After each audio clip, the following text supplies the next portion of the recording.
जितने भी भारत देश के किसान भाई हैं, सबसे पहले तो मैं सबको राम राम करता हूं। और आज हम आपके सामने प्रस्तुत हुए हैं, और जो कि हमारे साथी, हमारे किसान भाई हमसे मिलने के लिए आए हैं, और वो कह रहे हैं कि हमारे ऊपर केस भी हो गया और जुर्माना भी लगा दिया। आखिर ऐसा क्यों हुआ है, आज हम आपको मिलाएंगे उन किसान भाइयों से।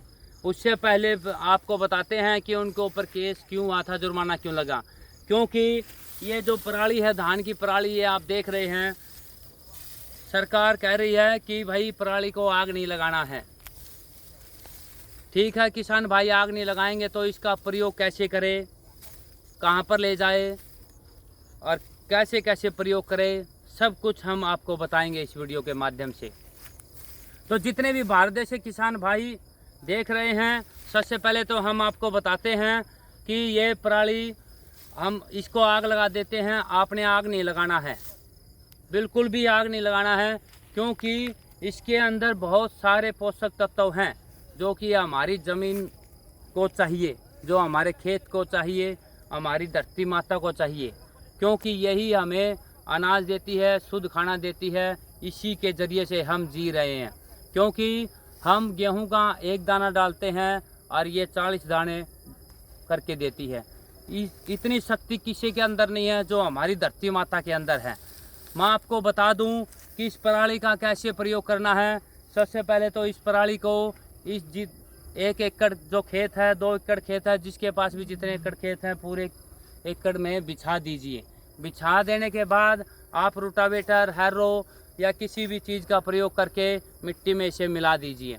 मिट्टी में मिलाने के बाद आप देखोगे कि हमारी धरती माता को सभी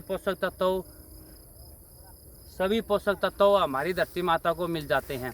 जैसे कि बताते हैं बड़े बुजुर्ग, जो हमने पोषक तत्व दिए थे, नाइट्रोजन, फास्फोरस जो भी दिए थे, वो इस पौधे के अंदर है। और ये मिट्टी में मिलने के बाद फिर हमारे जो अगली फसल है, उस फसल को मिल जाते हैं। उस फसल को मिल जाने के बाद हमें ऊपर से कुछ देने की ज़रूरत नहीं होती, क्योंकि हमारे इस पौधे में हमने पहले ही दे रखे थे, इसलिए हमें इसलिए जलानी नहीं होती। दूसरा महत्व ये है कि हमारे जो खेत के अंदर सूक्ष्म जीवाणु होते हैं, सूक्ष्म जीवाणु का ये भोजन है, वो इसको खाएंगे और हमारी धरती माता को और हमारे पौधों को ताकत देंगे और हमारे पौधों को सुरक्षित भी रखेंगे। क्योंकि जीवाणुओं का यही काम होता है कि कहीं बाहर से अगर कोई कीड़ा आ गया, जड़ का कीड़ा आ गया, कोई फंगस आ गया, कुछ भी आ गया, तो उसको ये कंट्रोल कर लेते हैं, खेत से दूर भगा देते हैं। जीवाणुओं का ये सबसे पहले महत्व है।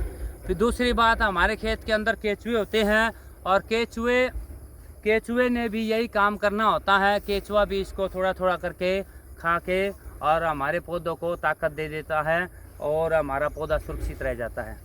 तीसरी बात, अगर आप ये भी नहीं करना चाहते इस पराली का उपयोग दान, एक गौशाला होती है हर शहर में, हर गांव में, हर ज़िले में आपको गौशाला मिलेगी, वहां पर आप दान कर सकते हो। दान करने के बाद वहां से आपको एक दुआ मिलेगी कि भाई आपकी आने वाली पीढ़ी सुरक्षित रहे कि आपने गौशाला में दान करा।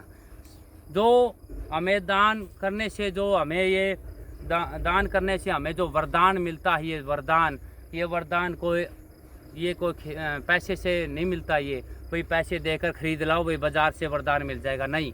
वरदान हमें जो बड़े बुजुर्ग हमें शीश देते हैं, दुआएं देते हैं, यही वही काम है। आप गौशाला में दान कीजिए, चाहे आप सीधे दे दीजिए या कटवा कर दे दीजिए, हमारी गाय माता खाएगी और वह भी दुआएं देंगी कि आपकी आने वाली पीढ़ी सुरक्षित रहे और सभी बीमारियों से सुरक्षित रहे, आने वाली पीढ़ियों की उम्र लंबी हो।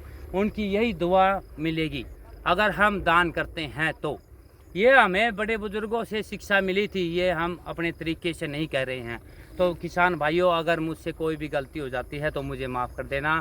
मैं आपका छोटा भाई बेटा, मैं सबसे छोटा हूँ, आपका ही शिष्य हूँ, और आपसे ही ये मैंने सब कुछ सीख कर और आपको ये मैं बता रहा हूँ। ये मैं आपको सिखा नहीं रहा हूँ, क्यों मैं आपसे छोटा हूँ इसलिए मैं आपको बता रहा हूँ। क्यों सिखाने के लिए तो हमारे पास बड़े बुजुर्ग हैं, वो हमको सिखाते हैं और हमको ज्ञान देते हैं। और मैं यही कहूँगा किसान भाइयों से कि पराली को आग मत लगाए, ये धरती माता को दे दीजिए, गौशाला में दे दीजिए, आपको भरपूर आनंद मिलेगा और आपको अनेक वरदान मिलेंगे।